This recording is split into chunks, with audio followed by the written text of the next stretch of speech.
Hi guys, it's Rachel with WTI, and for any of you who absolutely love tacos or any kind of Mexican food, I was so happy when I found that Old El Paso has a squeeze bottle for their taco sauce.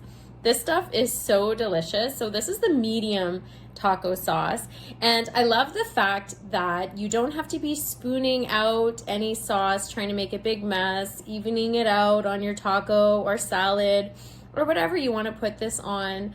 I love the fact that you can just grab the bottle, squeeze it on, and it's on there on top. So you get that great taste of the taco sauce on your taco.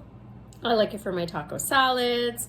You can put this on any type of Mexican food. Doesn't even have to be Mexican food. If you love the taste of Old El Paso taco sauce, I highly recommend getting this convenient and easier method of putting it on your food and getting this squeeze bottle. This is 243 milliliter bottle, so you do get a really good amount as well.